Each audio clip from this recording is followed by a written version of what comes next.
Hello and welcome to the Forestry Journal Forestry Briefing, available to you on video and in podcast format. So hello to all our viewers and our listeners. My name is John McNee, editor of Forestry Journal. I'm joined by Deputy Editor Jack Haugh. Jack, hello. How's it going, John? Good. And I guess we're getting together for the last time we did a forestry briefing. We were in Germany, weren't we, at the KWF Forestry Show. And well, that was... A lot's changed since then. I think back then, Scotland still had a chance, if you can call it that, of winning the Euros. The Rishi Sunak was still the Prime Minister. We've had all kinds of developments in the world since then, including a new Forestry Minister even. Yeah, sorry, you've really thrown me with your football chat there, John, because people that know you will know you're not a football man, so I'm quite... Everything I know I learned from you. By that. I feel you've just picked that up by osmosis of being in Germany indeed. with me at the time. It was hard to miss. Yes, we do have a new Forestry Minister in England, so obviously, as John, you say, we have a new government. Sir Keir Starmer's the Prime Minister, first Labour government for more than 14 years, and as part of that we have the first Labour Minister overseeing the industry for 14 years, and that is... Apologies if we do butcher your surname, but it's Mary Creagh, who is an MP down in England, obviously, and she now oversees the industry. Now, the announcement kind of came a bit, I wouldn't say quietly, but it certainly kind of caught us by surprise. It caught other people in the industry by surprise too. They weren't really fully aware of it. But now it's out there. Now we know that Mary is going to be the new Forestry Minister, and certainly from what she has said so far, when she spoke to us just very briefly about her ambitions for the industry, she very much is saying all the right things. She wants it to play a vital role and the net zero mission, to kind of paraphrase slightly what she said. But yeah, certainly kind of she's touched on all the right notes, and I think it's going to be very interesting to see how it goes, because, we've seen a lot of change at DEFRA over recent years, over recent decades. I can't even remember, but X amount of environmental secretaries, yep. X amount of forestry ministers. I mean, the most recent forestry minister was Rebecca Pow, and I don't think many people actually really ever realised that. Yeah. She was in the job for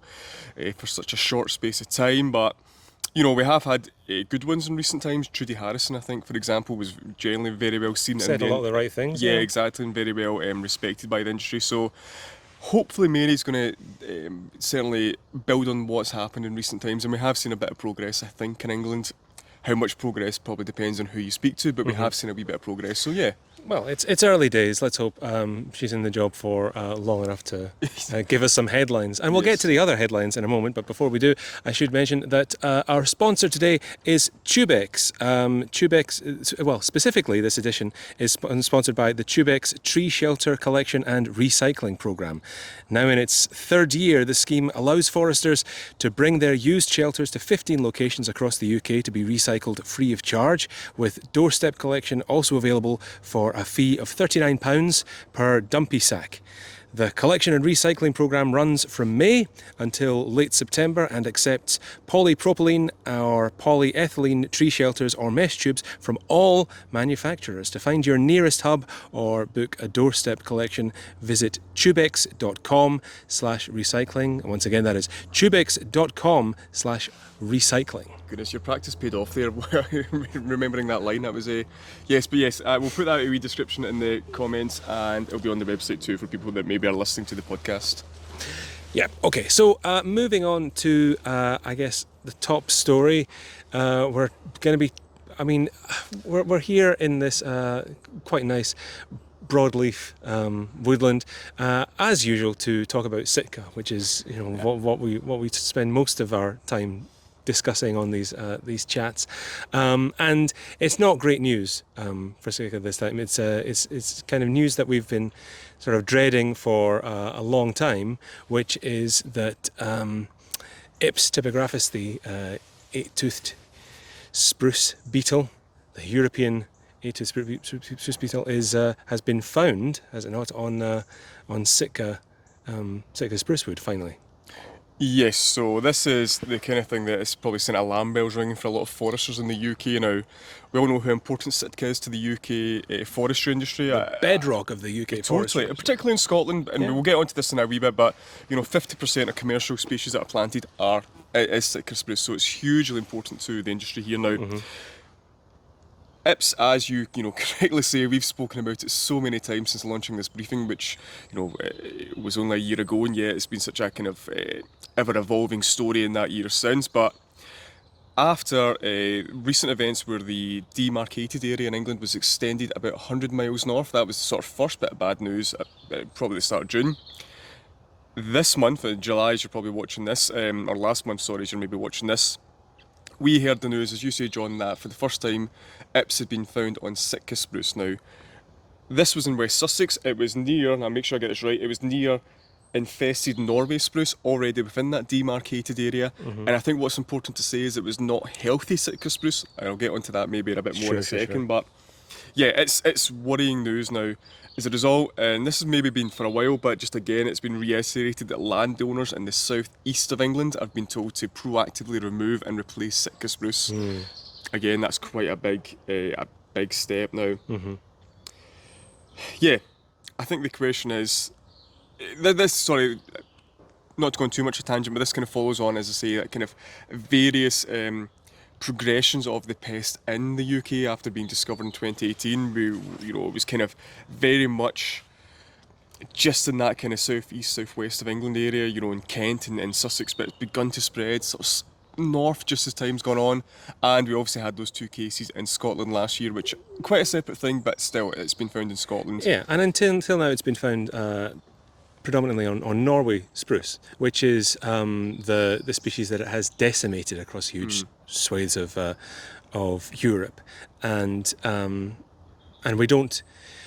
And Norway spruce is not the one that we rely on so much in the UK. It's Sitka, so that's what everyone's been concerned about. The idea that this beetle could progress to Sitka. We're not saying that it could establish a foothold, but the fact that it's been found on Sitka at all is worrying.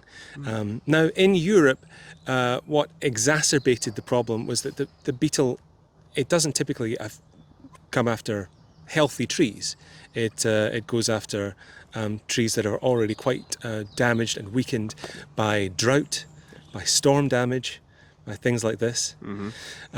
So there is that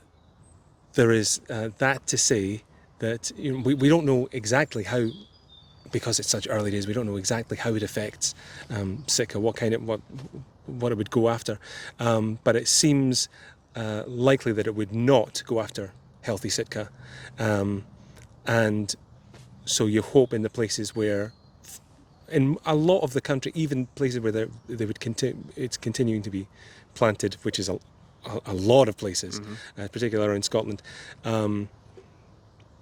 that the healthy, if it's a healthy population, it really wouldn't be at risk, is what we would hope.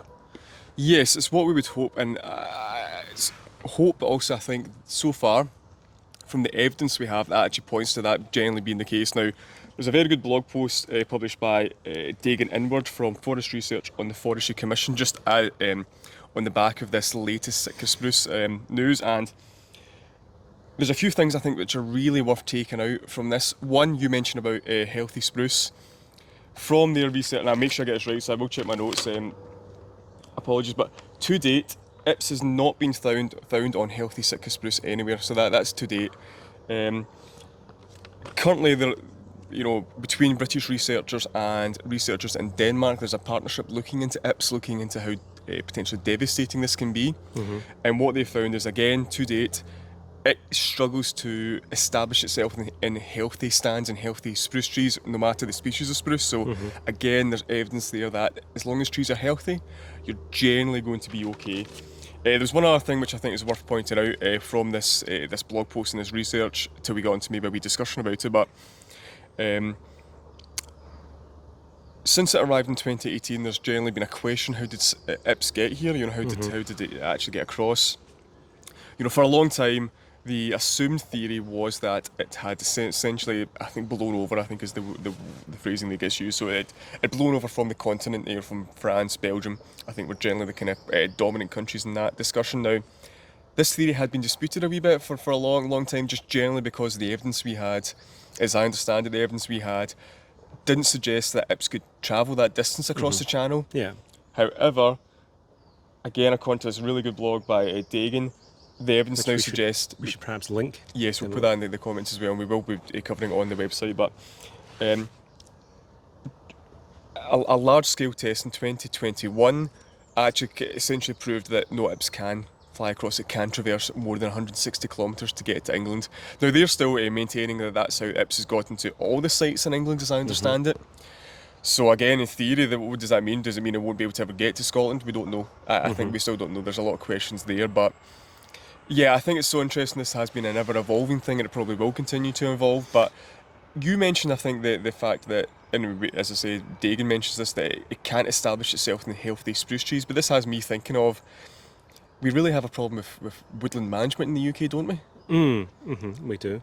And as I understand it, I think it's less than 50% of woodlands are sustainably managed in the UK, sustainably actively managed in the UK. So as it stands, we're actually leaving ourselves susceptible to attacks from IPS on a huge percentage of our population, or a huge percentage of our woodland in the UK. So I think what we're going to see over the next wee bit are a lot of these issues, woodland management, whatever it may be. Well, with climate conflating. change, you've got you've got increased risk of drought. Yep. We've already seen with Storm Arwen what one bad storm can do to woodlands across the country.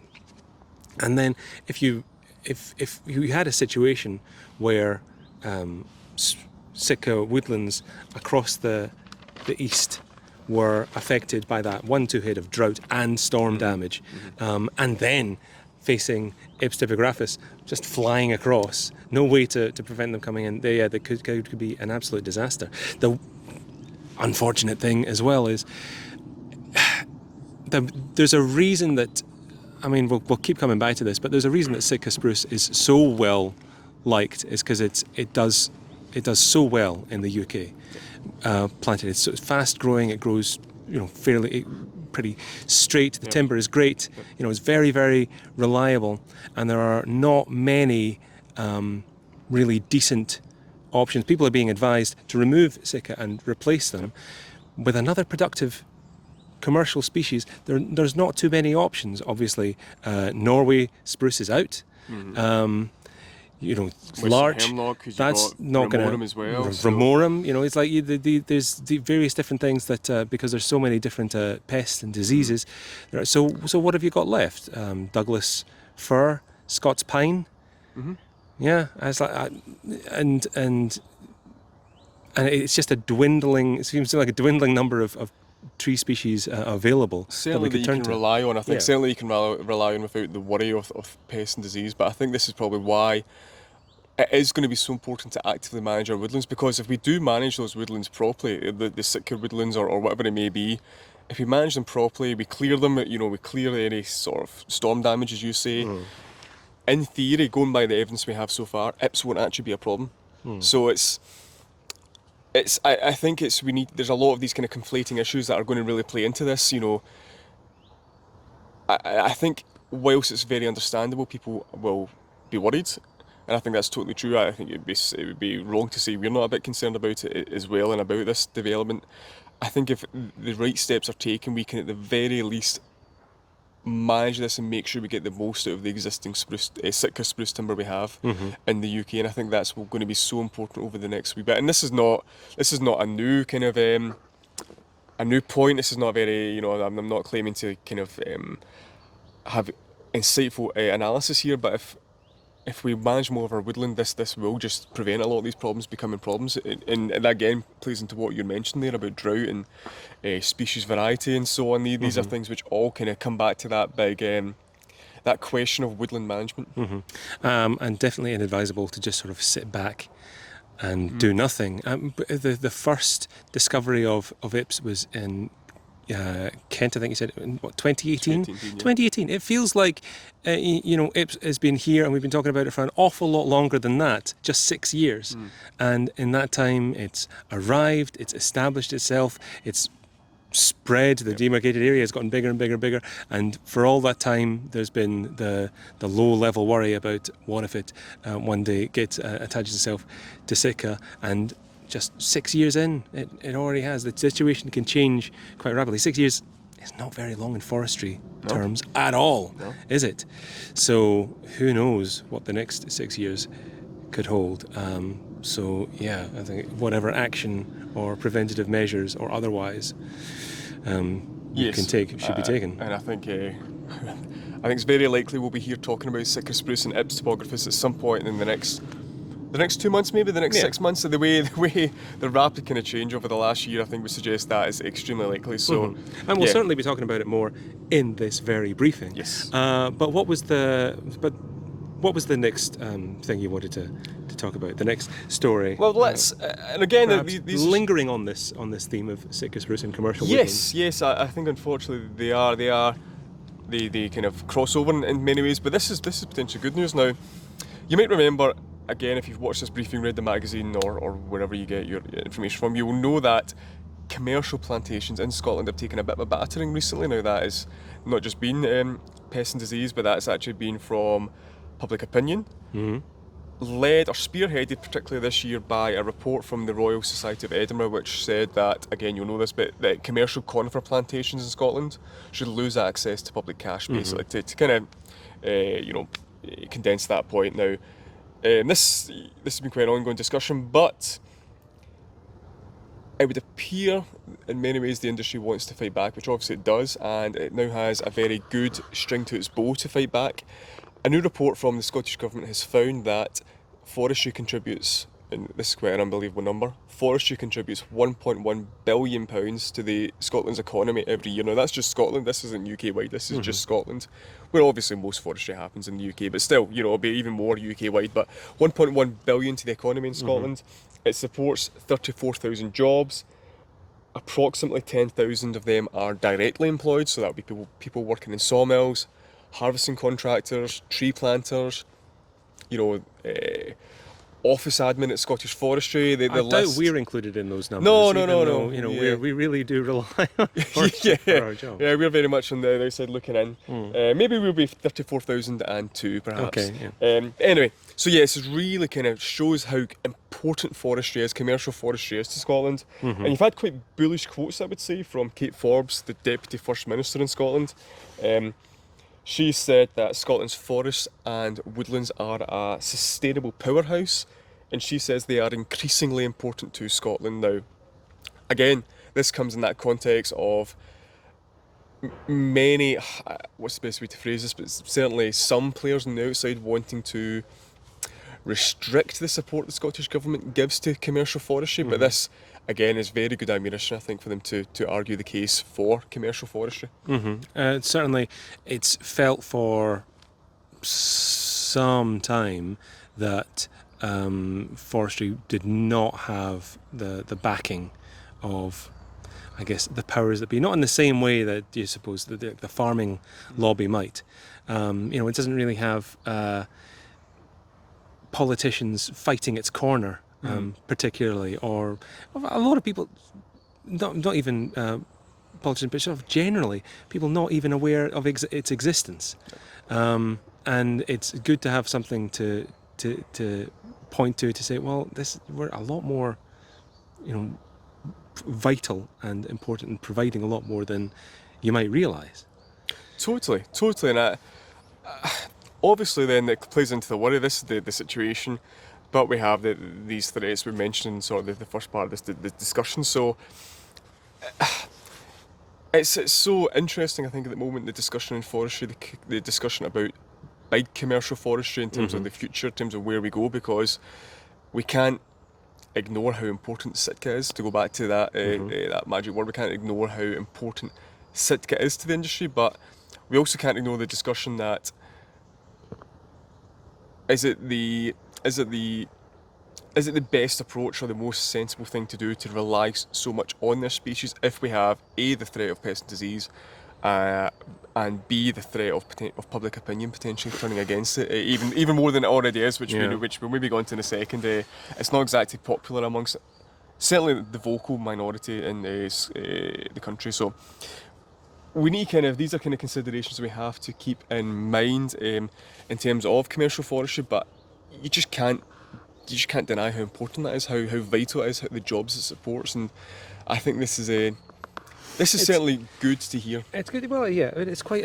It's a hidden industry, is the thing. It's like, well, people who work in it spend a lot of their time out in the woods or away from public eye, and so we don't have the same kind of front-facing campaigns and shows and press that like agriculture does, and so yeah, I think what a lot of people have been saying for a long time in forestry is that it needs a bigger voice, and more of a seat at the table to make the case for itself, and yeah, anything that helps it with a bit of ammunition in that respect is good.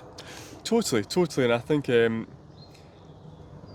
again, I don't go again. So there's a wee bird just off camera, so you're under my John and I kind of looking here, which would be good on. It's actually on the camera. Actually, yeah, it's really. Which, hey, the magic of woodlands. It's actually really cool. But anyway, yeah, I think this is maybe just going a very, very brief tangent of another big story we covered recently. I won't. Let's not do it too long. But what you see when forestry doesn't have a strong voice, or commercial forestry doesn't have a strong voice, is the kind of negative impact that can have. And I'm talking specifically about Wales. And those of you who have read your July edition of Forestry Journal or on the website will have seen our kind of big exclusive. You know, I spoke to various people on the ground, your timber buyers, contractors. We spoke to Confor, we spoke to the FCA, and they all were kind of very much united in the message that commercial forestry in Wales right now isn't getting the love, the attention, the care it deserves, which is borne out in the fact, you know, Wales is hardly planting any commercial conifers. I think, 10 hectares last year, so it's nothing. And I think that a lot of that comes from the fact that Wales forestry and the public forestry in Wales was amalgamated into Natural Resources Wales, as we all know. So there isn't really there is a forestry department in there, and everyone, we should be clear, cares about forestry that works in the forestry department in RW, but they're having to balance all these different things. Rolled into other concerns and get lost. Totally. There's no strong voice. You know, for example, in England, we have the Forestry Commission, we have Richard Stanford, who might not be a voice everyone agrees with, but he's still a recognisable voice of forestry that makes the case for forestry directly to government, directly to various players. But you don't have that in Wales in the same sense. You could argue you don't have it in the same extent in Scotland now, that, you know, FLS is maybe not quite as strong in that sense. But anyway, you do see the difference, I think, and that is so important. So I think forestry having that strong voice, if it doesn't, it's so easy for it to get lost, and you do see that in the Wales example.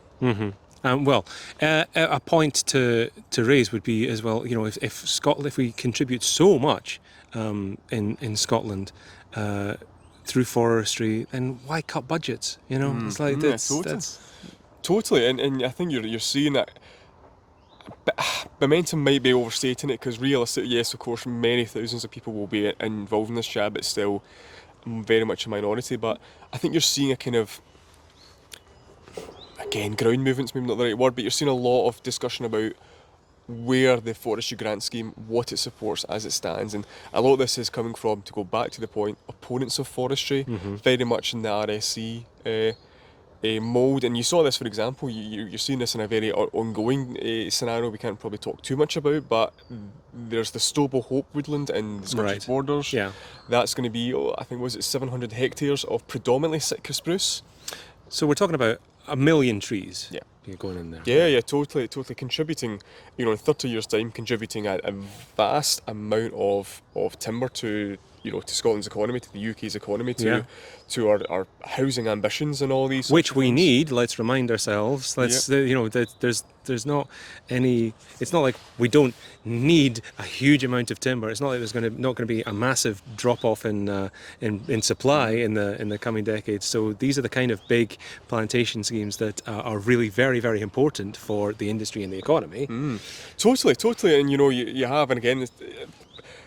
No, I won't go on a tangent. I'll just go back to Stobo Hope, because I'm conscious of going too much a tangent there. But yeah, to go back to Stobo Hope, so what we're seeing is there that a group of residents in the area have won permission to challenge the plan in court. So that's going to go to the Edinburgh Court session to see whether Scottish Forestry was correct to award, to approve the application for that planting scheme. And it's. Again, we really cannot ignore the questions about Sitka that exist within the industry, but I think it's very different when we're talking about it in the industry. We're talking about, okay, we have a pest, we have a threat, we have whatever it might be. should we be looking at a different kind of approach? Should we be maybe planting different species? That's totally different from, oh, I don't want conifers, I hate Sitka spruce, I don't want my timber, I want timber, but I don't want it actually planted in my back garden. These Yeah. are totally different arguments to be having, and I think that's what we're seeing at the moment on a kind of very vast scale in Scotland. And to be clear about Stobo Hope, the campaign group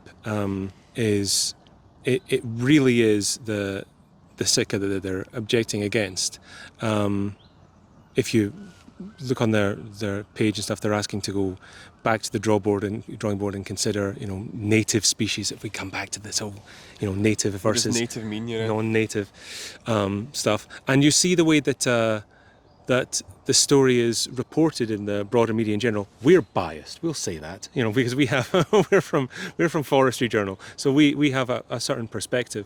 But the way that it's reported in the broader media, and you've not only seen that, you've seen this on with various large scale developments the last couple of years. The Brewdog commercial, the Lost Woodland, was another one where it's presented in quite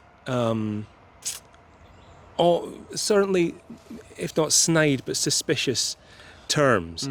There's a way that these stories, these schemes are reported on, where it feels like it's wrong, like someone's doing wrong by profiting from forestry. Like, God forbid anyone should make any money in an industry, that through either the production of timber or carbon offsetting or carbon credits.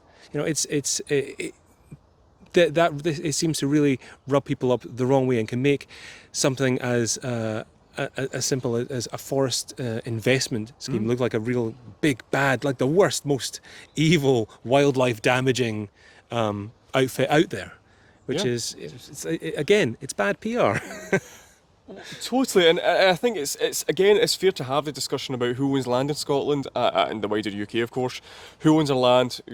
Who's investing in this land, etc., etc. But I think there are many worse aims and many worse ambitions someone could have for land they've purchased than planting woodland, which is going to contribute to our economy, contribute to our net zero mission. And let's not forget, if we look at England, England wants to build, 1.5 million homes by 2026. Yeah. It wants to start using timber frames a lot more widespread. So which it should.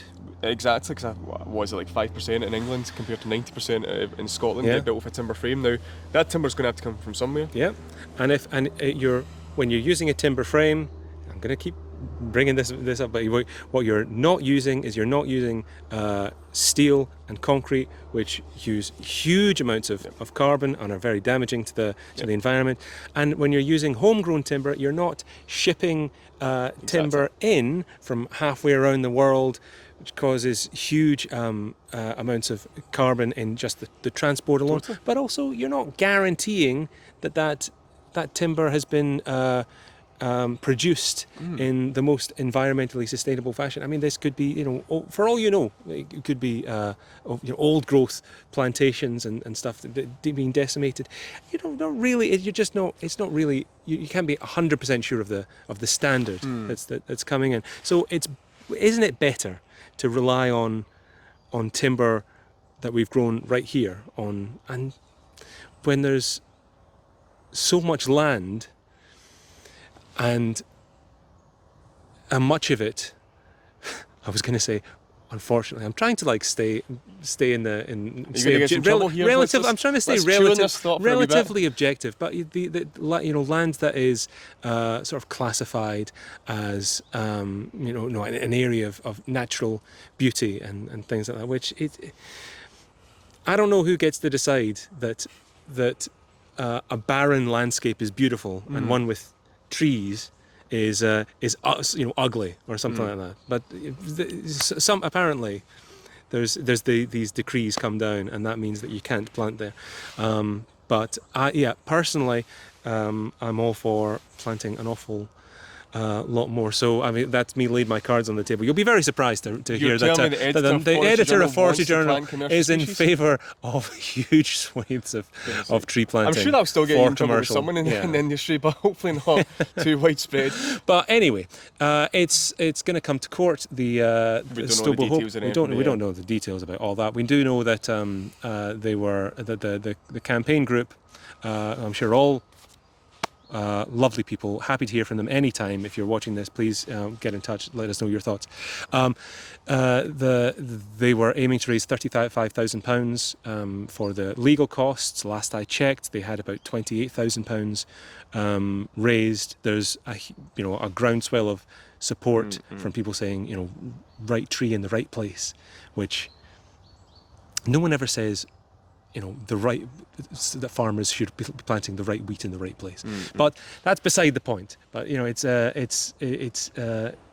looks like this is a battle that is definitely going to be fought in the courtrooms, and we'll be following it with interest, particularly to see if it has any broader impact.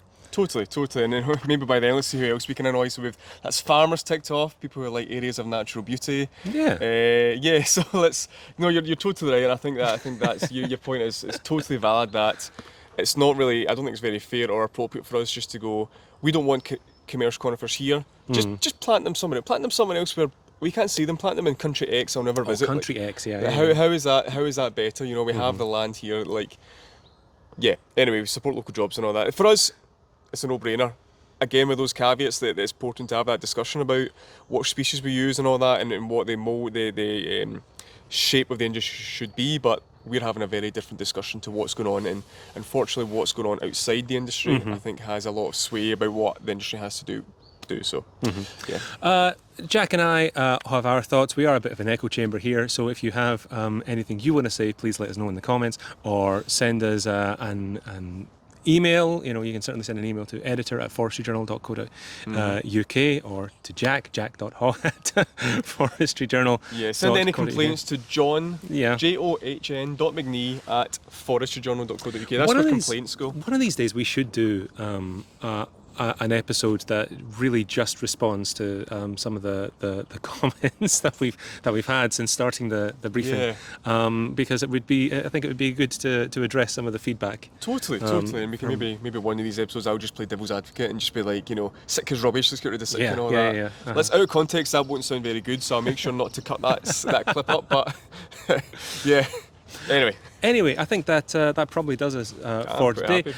Thanks to you, Jack. Thanks to everyone who's been watching and listening on the podcast. I will say again that this edition has been sponsored by the Tubex Tree Shelter Collection and Recycling Programme. So thanks to them for your nearest hub, or to book a doorstep collection, visit tubex.com/recycling. tubex.com/recycling. Thanks again to them. Thanks to you. And please join us again next time. Who knows where we'll be for the next forestry briefing, but we hope you join us then. Thanks a lot, and bye for now. Cheerio.